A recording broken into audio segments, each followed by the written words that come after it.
وینا ملک heroine کیوں نہ بن سکی، ببرک شاہ کے اہم انکشافات۔ اداکار ببرک شاہ نے اپنے سابق گرل فرینڈ کو شدید تنقید کا نشانہ بناتے ہوئے کہا ہے کہ وہ فلموں میں اس لیے کامیاب نہیں ہو سکی کیونکہ ان کا چہرہ ہیروئن والا نہیں تھا۔ حالانکہ فلموں میں کامیابی کے لیے انہوں نے ہر حربہ استعمال کیا۔ اپنی سابق گرل فرینڈ کے ساتھ ساتھ ببرک شاہ نے ریما خان اور شان شاہد کو بھی بے پناہ تنقید کا نشانہ بنایا، تاہم سوشل میڈیا پر ان کے اس انداز کو بالکل بھی پسند نہیں کیا گیا۔ سوشل میڈیا صارفین کا کہنا ہے کہ یہ سب خود نمائی کا ایک حربہ ہے۔ ببرک شاہ پاکستان فلم انڈسٹری کے معروف ویلن طارق شاہ کے بیٹے ہیں، جنہوں نے چائلڈ سٹار کی حیثیت سے کیریئر کا آغاز کیا۔ ببرک شاہ بھی اپنے والد کی طرح رومانوی شخصیت کے مالک تھے۔ انہیں فلم انڈسٹری میں متعارف کروانے کا کریڈٹ اداکار عجب گل کو جاتا ہے، جنہوں نے ببرک کو اپنے فلم کیوں تم سے اتنا پیار ہے کے ذریعے متعارف کروایا۔ 2001 میں ریلیز ہونے والی اس فلم میں کام کرتے ہوئے وینا ملک اور ببرک شاہ کو ایک دوسرے کے قریب آنے کا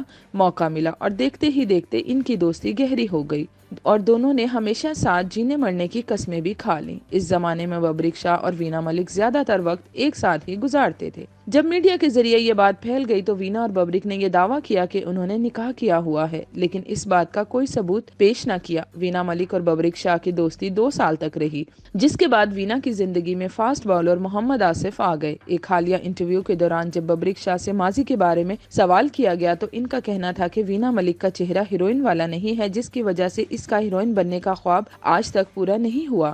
ببرک شاہ کا ہمایوں سعید کے بارے میں کہنا تھا کہ ان میں ہیرو والی تو کوئی بات ہی نہیں، جبکہ شان کے بارے میں کہنا تھا کہ انہوں نے ہمیشہ دوسروں کے پیسے سے فلم بنائی، اس لیے فلم کے چلنے یا نہ چلنے سے شان کو کوئی فرق نہیں پڑتا۔ دوسری طرف انہوں نے فواد خان کے بارے میں کہا کہ یہ فلم کا بھار نہیں اٹھا سکتے۔